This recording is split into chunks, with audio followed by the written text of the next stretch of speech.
Bienvenue dans les carnets de l'intelligence artificielle, un podcast de la Cité de l'IA soutenu par la Fondation MMA des entrepreneurs du futur, engagée auprès de ceux qui façonnent dès aujourd'hui l'entrepreneuriat de demain.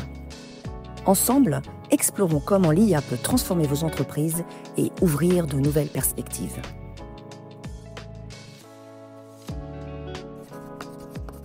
Bonjour, je suis Manuel Davy et je vous souhaite la bienvenue dans les carnets de l'IA.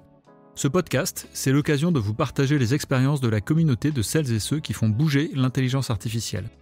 Pourquoi et comment adopter l'IA dans son entreprise ? Par où commencer ? Ou encore, quelles sont les bonnes pratiques pour performer ? Autant de questions auxquelles nous apportons des réponses avec des spécialistes du sujet. Bonjour Manuel Davy. Bonjour Sophie. Manuel, tu es le présentateur et l'instigateur de ce beau projet que sont les carnets de l'IA, un podcast qui existe depuis bientôt 4 ans et dans lequel tu as interviewé près de 70 spécialistes de l'intelligence artificielle, tous domaines confondus. Tu es CEO de Vecchia, cofondateur de Aiko et président de la Cité de l'IA.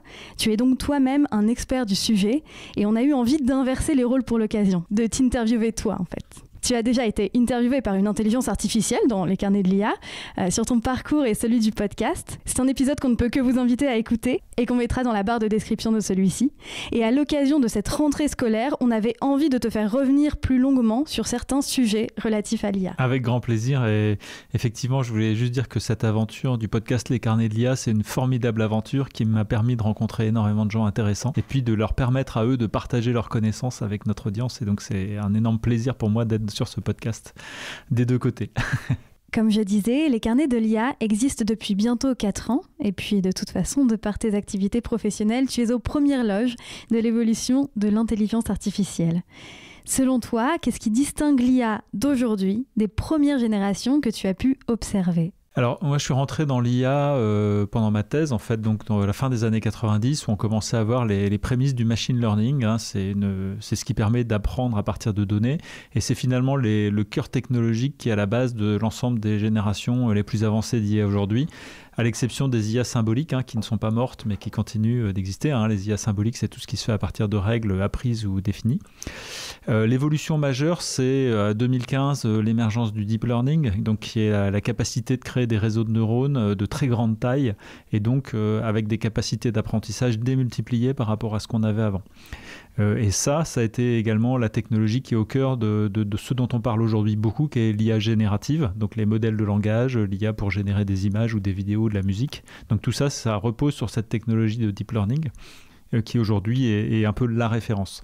Néanmoins, en parallèle de ça, qui prend un peu toute la lumière des projecteurs, l'IA, c'est aussi du machine learning un peu plus que j'appellerais traditionnel, mais qui continue aussi d'évoluer, à la fois avec la puissance des ordinateurs, le travail des chercheurs et les applications de plus en plus fortes qu'on peut en faire. Donc l'IA reste un sujet extrêmement innovant dans tous ces domaines.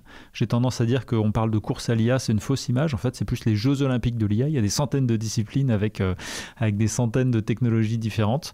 Je pense que l'IA générative dont on parle aujourd'hui va un peu se normaliser. La bulle de l'IA autour de cette technologie va probablement se dégonfler fortement, puisque les gens vont prendre conscience des limites qui sont inhérentes à ce type d'algorithme.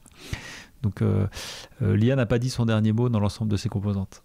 Et est-ce que l'IA te fascine tout autant qu'il y a plusieurs années ? Oui, je trouve que c'est une technologie fascinante parce que c'est une technologie miroir dans laquelle, quand on regarde, on voit l'humain, en fait. Et l'humain est évidemment un sujet d'étude infini.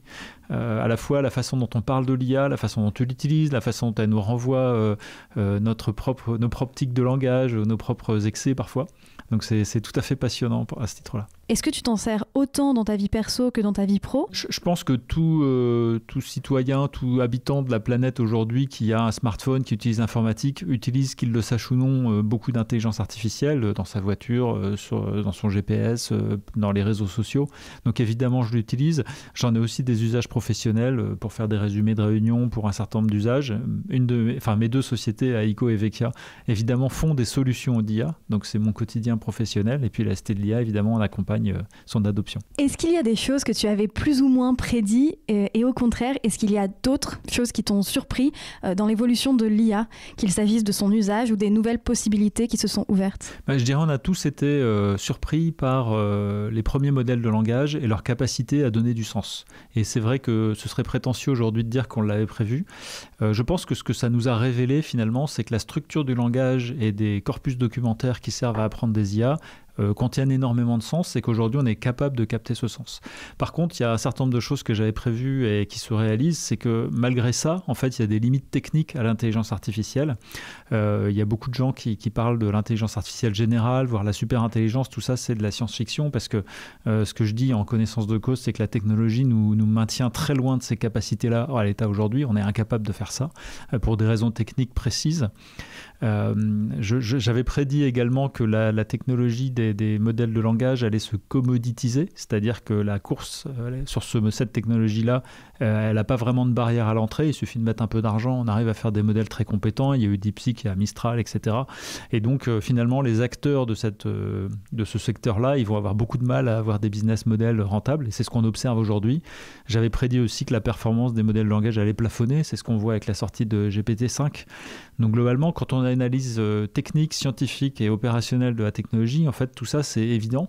Mais c'est vrai que ça fait partie de mon job d'essayer d'expliquer en fait aux gens pourquoi c'est évident, parce que ça ne l'est pas pour tout le monde. Mais c'est vrai que quand on est non initié, ça peut être un peu nébuleux. Il y a plein de choses qui peuvent nous surprendre, alors qu'il devient compliqué de ne pas faire entrer l'IA dans notre quotidien, ne serait-ce que professionnel, par exemple en s'en servant comme d'un assistant. Voilà, et donc c'est important d'expliquer que ça fait des erreurs, que y a même, je voyais une photo hier sur un chemin de randonnée qui disait c'est pas parce que Google ou ChatGPT vous dit que ça passe que c'est possible de passer par là. Donc en fait, il y a quand même le rappel au réel à un moment donné. Et puis, il ne faut pas oublier que ce qui rend les choses compliquées à comprendre, c'est qu'il y a beaucoup de désinformation. Il y a le marketing des grands groupes comme OpenAI ou Grok, enfin l'ensemble des acteurs de ce domaine-là qui disent n'importe quoi parce qu'ils ont de l'argent à lever, ils ont des clients à conquérir, et plus ils en rajoutent, mieux c'est. Et puis, il y a tout un ensemble de groupes de pression qui, pour des raisons philosophiques, des croyances ou des raisons pécuniaires, vont aussi raconter n'importe quoi. Et donc, pour le citoyen lambda, c'est très compliqué d'y voir clair. Quels sont les thèmes que tu aimerais le plus explorer dans la prochaine saison du podcast ? Moi, ce qui me passionne, c'est comment on peut faire concrètement de l'IA pour que ça marche et que ça rende service aux organisations et aux gens qui y travaillent. Et donc, moi, ce qui m'intéresse d'explorer, c'est comment l'intelligence artificielle, de manière très précise, très concrète, elle rentre dans le quotidien des gens, ce que ça leur apporte, comment on fait pour créer de la valeur. Et créer de la valeur, c'est pas juste du chiffre d'affaires ou de la rentabilité, c'est aussi du plaisir au travail, c'est de l'impact environnemental positif. C'est de l'amélioration globalement du fonctionnement de la société. Et donc c'est ces sujets-là, moi, que j'ai à cœur de continuer d'explorer, avec en filigrane parfois des questionnements technologiques, parfois des questionnements philosophiques, mais vraiment d'avoir cette vision sur, en vrai et concrètement, comment ça marche. Est-ce que tu veux qu'on spoil un peu les prochains épisodes ? Parce que justement, il y a vraiment tout un panel, et c'est marrant parce qu'on avait enregistré donc, sur la même journée, oui, pendant l'IA Summit. Et c'est fou parce que sur 6 enregistrements, ça couvre tellement de sujets relatifs à l'intelligence artificielle, et pourtant il y en a encore tellement d'autres. Oui. Alors, dans l'ordre, les prochains épisodes, ce sera Claire Lebars. De Malte, tout à fait, avec comment ils sont passés à l'échelle en fait sur les sujets d'intelligence artificielle sur la plateforme Malte, donc qui sert pour les freelances pour trouver des contrats, et inversement. On a parlé vraiment de sujets passionnants avec elle. Enfin, vous avez parlé de sujets passionnants ensemble sur notamment le recrutement et la peur aussi pour certains freelances de perdre des contrats. Et ce qui est intéressant, aussi dans son témoignage, c'est de voir comment par le capteur qui est la plateforme Malte du marché des freelances, en fait, on voit les évolutions des offres et de la maturité quelque part des entreprises clientes sur ces sujets. On a aussi Jean Louloyer. Oui, très bien. Donc un sujet industriel. Donc Eramet, c'est une société minière mondiale, et en fait, ils ont d'énormes cas d'usage parce que évidemment optimiser les opérations dans une industrie aussi lourde, c'est majeur. Et donc il explique comment et ce qu'ils ont fait pour optimiser le fonctionnement d'Eramet dans plusieurs sites. On a également Mick Lévy. Donc Mick Lévy, une personnalité très sympathique et qui partage beaucoup son savoir, notamment sur l'adoption en fait dans les entreprises et comment on fait pour faire réussir des projets d'intelligence artificielle. Donc il a un très bon discours, une très bonne expertise là-dessus, et il a eu la gentillesse de le partager avec nous. On a également eu Nicolas Diacono au micro des Carnets de l'IA. Voilà, donc là on est un peu plus dans la prospective. Donc la prospective est un exercice difficile dans la matière d'IA. Néanmoins, il a un discours que je trouve raisonnable et en même temps très éclairant sur un certain nombre de futurs qui peuvent arriver avec l'intelligence artificielle. Et puis, alors, On avait donc 5 interviews bookées, mais on a rajouté une interview de dernière minute. Donc c'était Guillaume Lecoeur qui s'est rendu disponible. Oui, absolument, du groupe SNCF. Effectivement, SNCF est une énorme entreprise qui a une exigence de fonctionnement qu'on connaît tous et qui s'en sort plutôt bien dans ma vision opérationnelle, mais je sais que c'est pas toujours partagé, mais qui utilise énormément d'intelligence artificielle dans beaucoup de domaines en fait, d'activité du groupe SNCF, et il va nous parler un petit peu de ce qu'ils ont fait.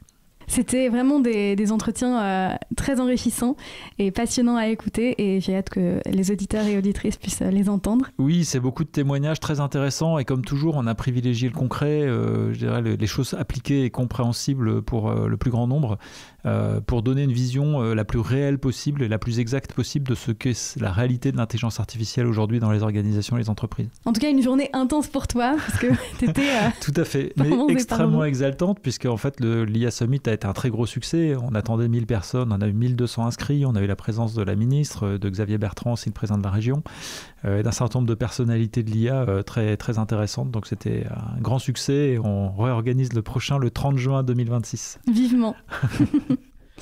As-tu remarqué une évolution dans les attentes ou le niveau de connaissance des auditeurs et des auditrices au fil du temps ? Alors oui, tout à fait. Sur les dernières années, on est passé d'un mode un peu sensibilisation, où là, il fallait vraiment expliquer la technologie, ce qu'elle permettait de faire, là où on en était vraiment, à un mode plus concret de comment je fais pour m'approprier la technologie à titre personnel ou dans mon organisation. Et cette évolution, elle implique de faire évoluer un petit peu les formats et les sujets qu'on adresse. Et donc, on essaye d'être de plus en plus sur le comment, toujours un peu sur le quoi, mais le comment devient de plus en plus important dans les questionnements. Et si on se projette dans 5 ans, qu'est-ce que tu dirais à l'auditeur d'aujourd'hui pour se préparer aux mutations de l'intelligence artificielle ? Alors, sur une période de 5 ans, la probabilité est assez peu probable, même si ça peut arriver qu'il y ait des évolutions absolument radicales dans la technologie, comme il y a pu y avoir avec le deep learning et les modèles de langage. Donc moi, je me projette plus sur une normalisation un peu de l'ensemble de ces technologies existantes, qui vont bien sûr continuer d'évoluer, à la fois en taille d'échelle, en consommation énergétique, en spécialisation aussi. Je pense que l'avenir, maintenant, est à la spécialisation des modèles. On a fait la preuve avec les modèles de langage qu'on savait faire des choses qui savent générer des phrases grammaticalement correctes et avec du sens par rapport à la question posée. Mais ça manque encore de précision et d'exactitude.